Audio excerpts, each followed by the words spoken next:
Shalom, bienvenue sur la chaîne Canien.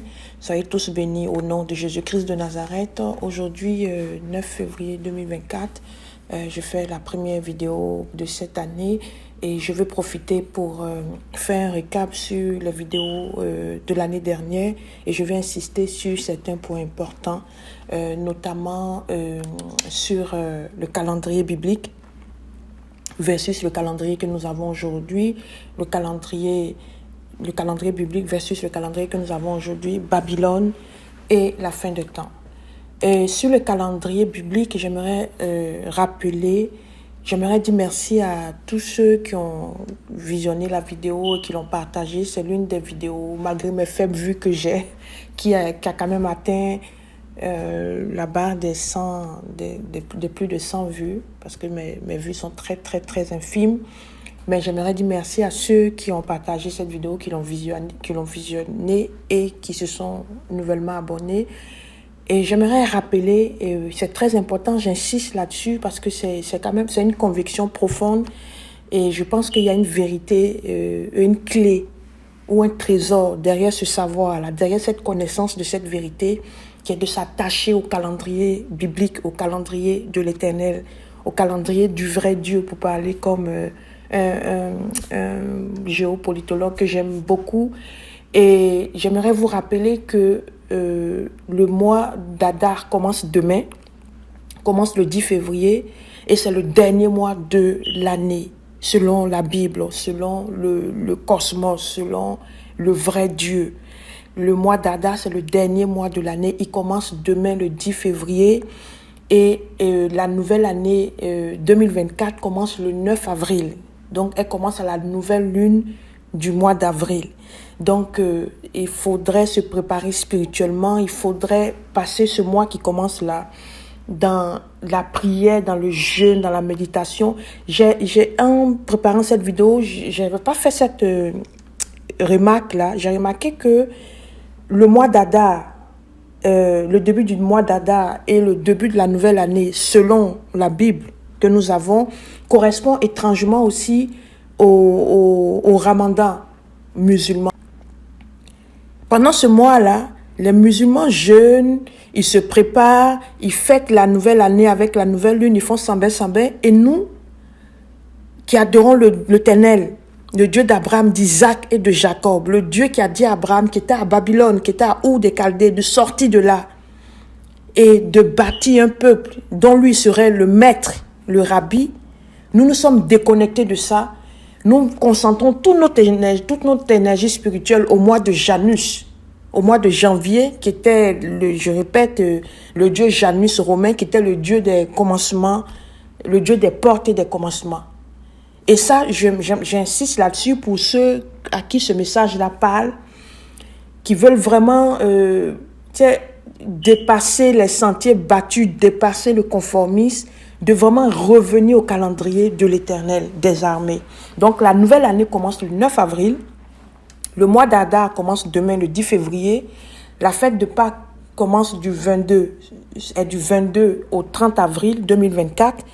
Donc, c'est une période, à partir du 22 avril, commencez à vous connecter au ciel, commencez à vous connecter au Dieu qui a créé les cieux et la terre, commencez à vous connecter au Dieu ressuscité qui a été crucifié à la croix de Golgotha, qui reviendra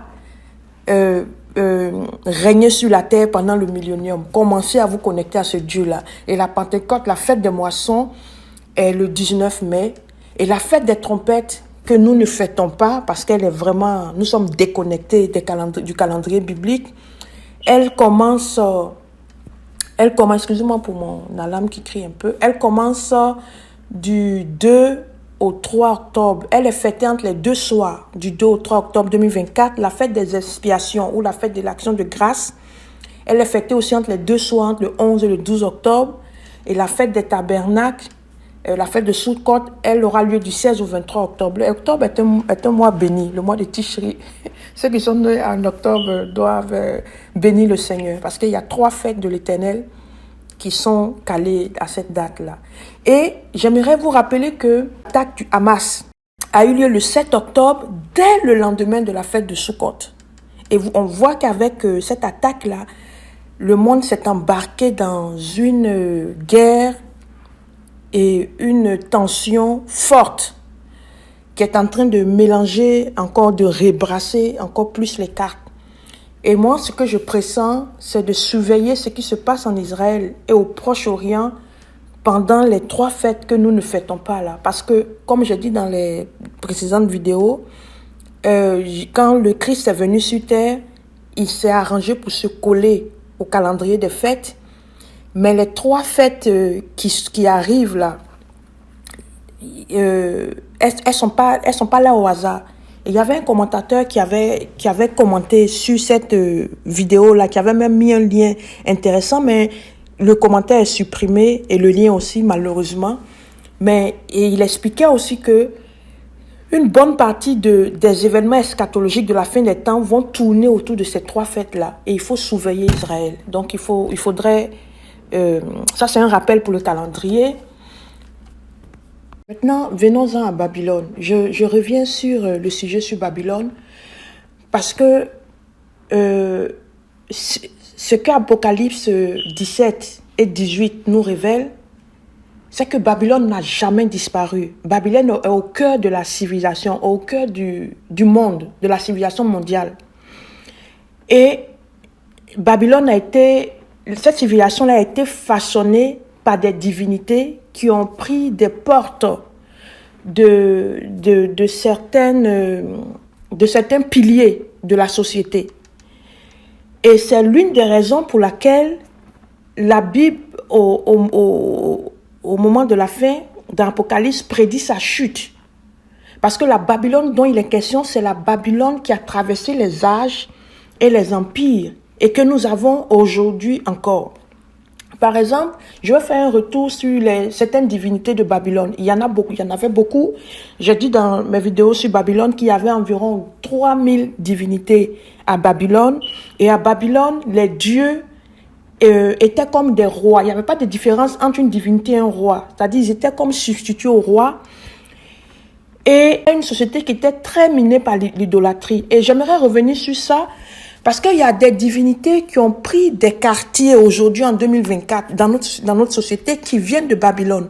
Par exemple, le dieu Baal Marduk, qui était le dieu de l'agriculture. C'est un dieu qui est, selon la mythologie babylonienne, était le fils du dieu Enki, le dieu de la sagesse, mais à qui 3 divinités avaient transféré un peu ses pouvoirs et ses attributs.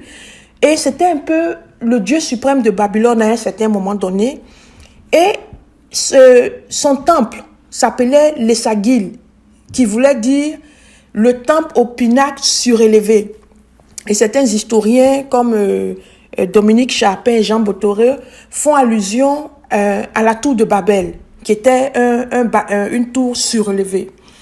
Et ce Dieu-là, comme je dis, il va supplanter les autres dieux, il va prendre leurs attributs. Donc, il va prendre l'attribut du dieu Enlil, du dieu Enki et puis du dieu Ea. Et il les a tellement supplantés que chaque année à Babylone, toutes les autres divinités partaient lui rendre hommage. Et ce Dieu-là, aujourd'hui, il est, par exemple, ce Dieu-là aujourd'hui, il est l'équivalent du dieu romain Jupiter. Et aujourd'hui, on voit en France, par exemple, disons-le, un président qui vient s'asseoir en 2020 pendant une pandémie pour dire la bête de l'événement est là et elle arrive. Et quelques mois après, il se présente comme le dieu Jupiter. Mais quand il dit Jupiter, c'est Baal Marduk. Et on voit tout ce qui se passe en France là. C'est cette élite-là. Et je l'ai dit dans mes anciennes vidéos sur Babylone, on a une élite présentement qui est influencée par le culte de ces anciennes divinités-là. Et c'est pourquoi, si on se réfère par exemple à Itchar, qui était la déesse de l'amour libre, ça c'est pour dire ça de façon pudique, mais c'était la déesse de la prostitution en fait, un mot que je ne vais pas répéter dans cette vidéo-là plusieurs fois, et de la guerre, ou des conflits. Cette divinité-là, ces temples étaient des lieux de prostitution. Et à Babylone, tous ceux qui adoraient cette divinité-là, parce qu'elle était établie dans certaines villes comme Ninive et la ville d'Uruk, à Babylone, chaque année, toutes les femmes de Babylone, jeunes ou âgées, mariées ou pas, devaient aller une fois par année se souiller au temple de Babylone selon le culte d'adoration à cette divinité-là. Et c'est elle dans la Bible qu'on appelle aussi Akhéra. C'est elle dans la Bible qu'on appelle Akhéra. On voit que cette divinité-là a combattu spirituellement le règne de Dieu avec son peuple. Et cette guerre-là n'est pas terminée. C'est pour ça que je fais cette vidéo. La guerre qu'ils ont fait à Israël, à Babylone, et cette guerre-là qu'ils font au peuple et qu'ils font particulièrement au peuple de Dieu n'est pas terminée. Par exemple, cette divinité-là, c'était la patronne je vais répéter malheureusement, des prostituées, c'était la patronne aussi des femmes libres, c'était la patronne des travestis, donc des travestis, et je ne vais pas dire le mot, mais je suis obligée, dans la prostitution sacrée qui avait lieu au temple, il y avait aussi des hommes efféminés. Et dans l'adoration, ou bien dans le pouvoir qu'on lui reconnaissait, elle avait le pouvoir de priver les femmes de mari. Donc, elle avait ce pouvoir-là de priver les femmes de mari, mais pour les obliger à avoir une vie de débauche ou d'impudicité.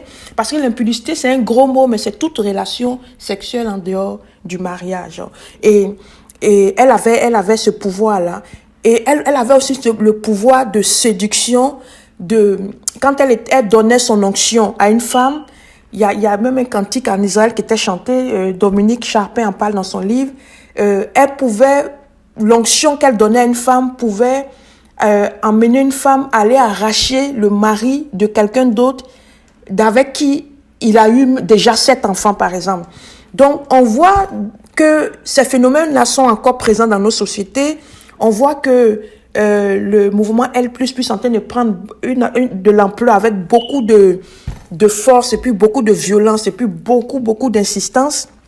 On voit aussi l'éducation sexuelle pour enfants. On voit que toute cette hypersexualisation des enfants, là, ça vise à... Depuis la rentrée des classes, ces 5 lettres mettent la Belgique sous tension. EVRAS pour Éducation à la vie relationnelle, affective et sexuelle, une animation proposée en classe qui provoque la colère de ces manifestants. Musulmans, catholiques intégristes et complotistes. Bonjour tout le monde, ça va bien? Est-ce que ça va bien? Oui? Vous êtes en forme? Oh, ben bienvenue! Bonjour. Alors, mon nom est Barbada et peut-être que vous ne savez pas exactement qu'est-ce que je suis en ce moment. Mais en fait, t'es un monsieur, mais déguisé en madame. Je suis une drag queen. C'est ça que je veux dire. Exactement. Est-ce qu'il y en a qui savent c'est quoi une drag queen? Oui? C'est un gars qui se déguise en fille. Ah, pas tout à fait. Parce que ça peut être aussi une fille qui se déguise en fille. C'est ça l'affaire. Une drag queen, là, vous le savez parce que vous en avez une devant vous. Hein? Vous le savez maintenant. Voyez-vous comment j'ai les cheveux, des gros cheveux, une robe multicolore, plein de couleurs. Alors, c'est ça une drag queen. Et aujourd'hui, les amis, j'ai envie de vous raconter plein d'histoires. Vous êtes prêts? On est. Ça s'intitule « 2 garçons et un secret ». Justin hausse les épaules. Bon, il faut être grand pour se marier pour de vrai. Et puis, un mariage entre 2 gars, ça se peut même pas. Oui, ça se peut. Oui, ça se peut. Je suis tout à fait d'accord avec toi. Émile et Mathis s'aiment. Alors, ils ont le droit de se marier, répond Marianne. Pourquoi pas? À désacraliser d'abord le mariage et ça vise à désacraliser même la sexualité. C'est pour pousser les gens à la débauche. Et j'aimerais aussi ajouter, pour finir sur Itcha, que ces temples étaient des maisons de loisirs, étaient des lupanages, pour ne pas dire le vilain mot. Et aussi, elle était aussi adorée dans des tavernes. Donc les gens buvaient de la bière, les femmes prostituées fréquentaient, puis il y avait toutes sortes de débauches qui se passaient là-bas. Et Baal Tammuz, lui, le culte de Baal Tammuz était associé à Itcha. Lui, c'était le dieu de l'élevage. En fait, la légende dit qu'il était pasteur. Il était pêcheur d'abord et après il est devenu éleveur. Et selon la mythologie, Itcha était son épouse et Itcha était l'amante aussi du dieu Marduk. Et Itcha, elle a un caractère un peu particulier, c'est que c'était la déesse des conflits et de la guerre. C'était une déesse qui était très féroce. Elle faisait la guerre aux gens qui voulaient pas se soumettre à son dictat. C'était une guerrière. C'est-à-dire, elle imposait sa prostitution, si je peux le dire. Et on le voit un peu avec le mouvement L++, qui est en train d'agir. Et puis, elle était aussi appelée la dame de la bataille ou la dame du ciel. Donc, quand la Bible parle de la reine du ciel dans le livre de Jérémie et dans le livre d'Ézéchiel, on parle aussi des pleureuses. Vu que Tammuz, le culte de Tammuz était associé à Itcha, il est fort probable que ce soit d'elle qui parle. Et il y avait un lien, cette divinité, il y avait comme une triade, c'est-à-dire à Babylone ou en Mésopotamie, ces trois divinités-là étaient adorées ensemble, Marduk, Itcha et Tammuz. Et puis il y a aussi Nabu, qui est la divinité des scribes, c'était le dieu des scribes à Babylone. Quand on lit dans le livre de Daniel, les scribes sont allés invoquer les dieux, les conseillers du roi qui étaient des scribes sont allés invoquer les dieux, ils font référence certainement à Nabu. Et les temples de Nabu étaient comme des bibliothèques ou des écoles de formation. Donc, en revenant là-dessus, ce que je voulais dire, c'est que Babylone, on parle de la chute du Babylone parce que les dieux qui ont créé Babylone sont des dieux qui ont pris le contrôle des piliers de la société et qui n'ont jamais disparu en fait. Ils se sont cachés à travers des loges au fil des années quand le christianisme a commencé à prendre de l'ampleur. Mais avec la fin des temps, ils sont en train de revenir en force et c'est pour ça que la Bible parle de leur chute. Donc ça, c'est pour Babylone. Pour la fin des temps, ce que je voulais juste ajouter, c'est que nous allons, avec l'attaque du Hamas, les choses se corsent, les camps se cristallisent. Et j'aimerais revenir sur, parce que c'est bon d'être accroché à la politique, mais nous avons un avantage, nous les chrétiens, c'est que Dieu a laissé beaucoup de secrets dans la Bible, beaucoup d'informations sur les temps à venir. Et la Bible parle dans Apocalypse 17 d'une bête qui va venir, qui va régner avec un faux prophète, qui va faire la guerre aux saints, qui va soumettre tous les peuples à son dictat. Quand elle sera au pouvoir, on ne pourra pas acheter ni vendre sans avoir sa marque. Et la Bible dit dans Apocalypse 17 que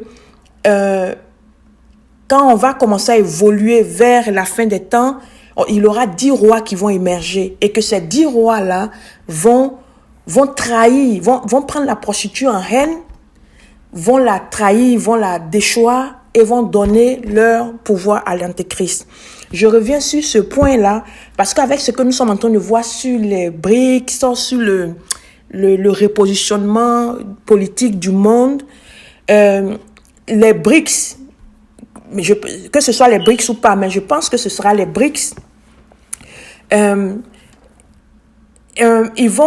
va aller vers un monde qui va être divisé en 10 parties, en 10 pôles, ou en 10 régions géographiques. Et quand on va arriver à ce niveau-là, souvenons-nous que l'émergence de l'Antéchrist n'est pas loin, ou il est déjà là, parce que la Bible dit que ces 10 rois qui vont faire tomber Babylone, la grande prostituée, vont remettre leur pouvoir à l'Antéchrist. Donc, on va vers un schéma politique où ce ne sera plus un bloc qui va dominer tout le monde, mais il y aura 10 rois. Ça veut dire qu'ils auront quand même du pouvoir, un pouvoir égal.